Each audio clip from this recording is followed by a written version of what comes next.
Hello everyone, and we are back with a camp build again.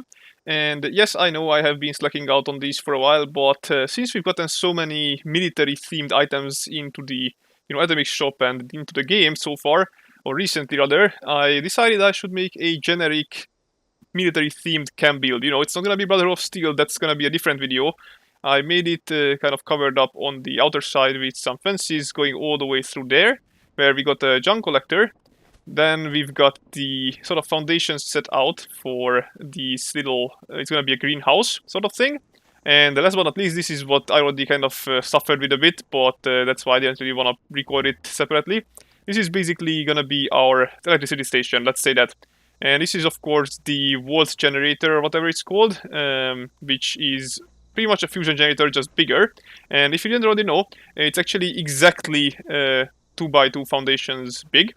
And it does have its connector to the side over here, so I can just connect it like that through our communist fences. And this way I could make it a makeshift power station or whatever you call this. Now we're gonna start building this part of the camp up. I'm gonna start first with the greenhouse because this is the central place. Then we're gonna decorate out and fill out the plane-free prefab and the bunker. So let's get right into it.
Alright, so I already finished up the greenhouse. I think it came out alright. I didn't make it too busy, but that's fine because I don't want to strain the budget too much too early.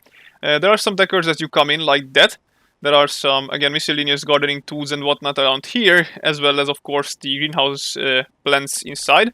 And this thing, if you're wondering, is a lantern or sort of lighting, I guess, that I put up the way is that I put down this conduit, this long U-shaped one, which is very stretched out. You can find this in the where it is the power connector section, and then if you go to the very end of it, you will find it here. So you can just place it down at the ground anywhere you want. Then connect it to the small one, and then the three-way section one. And then using the medium ones or long ones or however big your greenhouse is, just put one down. And then this lamp should be able to kind of snap onto the bottom of it. Well, not snap, but you can place it down. If you are being careful with your placements. Otherwise it will just go through it, but you can get it exactly there if you want to. And I think this looks very nice, so yeah. What I'm gonna start out with is that if you go to this thing, which you can place down without any hassle whatsoever, like this, attach one, attach another, you can now scrap the middle one and then scrap the stairs. Otherwise it wouldn't let you let it stay here if you scrap the stairs first, but now that it's no longer anything connected to it, you can now scrap the stairs and start adding these things back. And as you can see now, I can actually make this into a gate without relying on the staired one. So yeah, this is how I'm gonna do it. Let me just align it better and I'll be back. Okay, so thankfully I was lucky enough that I realized that this area here is perfect to make that shelf glitch. Whenever you place it down, it makes everything that's placed on top of it pop down a bit. I'll demonstrate it to you soon enough. So as you can see, the shelf is right now standing there, but if you grab it, it will go into the ground immediately. And despite you placing it down, it will pop it back up again, but the things that you've placed on top of it are actually gonna start sinking down. So you just need to grab it again, pop it down, grab it again, pop it down, grab it again, pop it down. And I think I'll now be able to start placing down some more stuff on it. So let's see, 1. Let's place another one down. 2. And I think I'll be satisfied with that much. So let's start popping it down again. 1. 2. I think I messed up, by the way, so I might need to redo it again. And yep, I messed up, but as you can see, this is how it works. So from now on, you can just know that whenever you see something like the stacked shelf, this is how I did it. And we are done with the camp. This is how it looks like from the outside. This is one of the entrances, and on the, as you can see on the other side, there is the other one.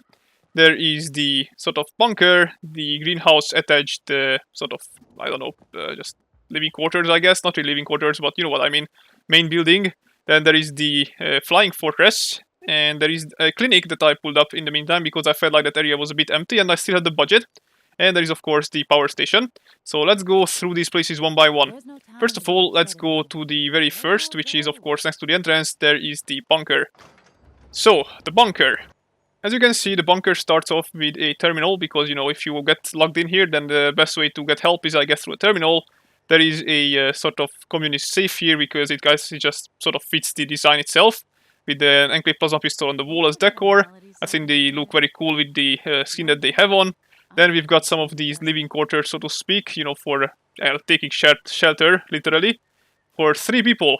And finally, not last but not least, there is some food supply cabinet here that you can cook. So pretty much everything that you need to take shelter for a few days if need be is in here. So up next is the clinic. Once you go inside, you will see that I actually already made use of this new wheelchair that was added for free for everybody. That's kind of a nice touch, and I think it fits the clinic's theme. We've got, of course, the Voltec posters on the wall, as well as, you know, some of the shelves with the decor actually placed on top of it. Then we've got the reception desk, so to speak. Please tell me your symptoms, madam or sir. And we, of course, the technically the Wanderer should be sitting here and actually taking the new guys, but I think she has got enough with all the COVID patients, so I guess it's not happening. We've got the Thanksgiving display case over here with, you know, some of these medical items, the bone cutter, the scissor, the cutting whatever thingy-mabob, dish rag, you know the deal, whatever. And I managed to fit inside a symptomatic, even though it was not easy. I had to use the floor mat glitch, but I managed to do it in the end, so I guess it works. Next up, we've got the, of course, already showcased previously power station, but with a little bit of a change. Now I think it made it a bit better with the layout that I found to, or rather applied this time. You know, you can go around it without any issues. You don't even need to jump, so it's rather nice to just, in case you need to fix it up or something. It does steam a bit dangerously, but hopefully that's according to plan. And here is the other entrance, rather the exit, I guess. This is locked, but you know, it's mainly just the animals, because otherwise it would automatically open whenever my camp loads in, which I don't like. We've got an artillery here, because again, I wanted to fill up this big space that was otherwise empty. We've got the junk extractor here, which is working restlessly, thankfully. We've got some water outside with some water purifiers. That's always nice, because I will have a, which is coming up next, a adhesive farm inside. But before we go into that, let's see some more stuff. I use a display case to display sort of the gardening tools, I guess. I didn't really have, I know that there is a watering can or whatever it's called in the game, but I couldn't find where it spawns. But if you know, then please tell me, because I'll replace one of the ceramic vases with it, or rather flower pots, not vases, sorry. Then we've got more of these planters here, as well as using that shelf glitch to use some of these items to put inside. Of course, they kind of clip through the bottom, but thankfully it's not noticeable, so it doesn't really bother the eye. Then we've got some more stuff here. I bought the tadpole, plant poster to match the interior decor, I guess.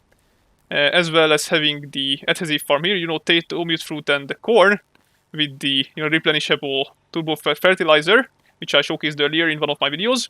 There is a weapon rack with a shovel, because of course, and some chicken, because chicken are nice. And up here we've got a sort of chemistry station, but like in a pure sense, not just the actual chemistry station, but a, I don't know, I guess you could call it a lab, a mini lab, with a few different things. Sorry. There is a egg being incubated here, as well as some decor, again with some of the shelf glitching. And the brewing station, because I felt like it sort of matches the style of the chemistry station. Up next, we can go out here, and you will see that the flying fortress is up here. There are some just minor decors, like I put some plants down so it doesn't look so bare bones, but otherwise there isn't really anything back there. Flying Fortress is serving us as a workstation, as you can see, with all the workbenches applied here, some of the ammo machines producing me some 5.56 ammunition. There is also the shooting range back there from Armor Ace, which is kind of nice. And yeah, there is all these things. I actually wanted to put some, crafting tools here like hammers and whatnot, but I still have to gather those. I got space, if you look at my budget, I definitely have more than enough to place these down. I do feel like I was rather economical with all the budget, depending on, or basing it on how much stuff is in this camp and how much I still got left. So yeah, this is pretty much the entire camp build. Hopefully you guys enjoyed it and found it nice. I definitely enjoyed it, and I do think it came out alright. So yeah, there's gonna be a BOS camp next time. So if you're interested, please subscribe. And with that, I'm gonna say my goodbye. See you, everyone.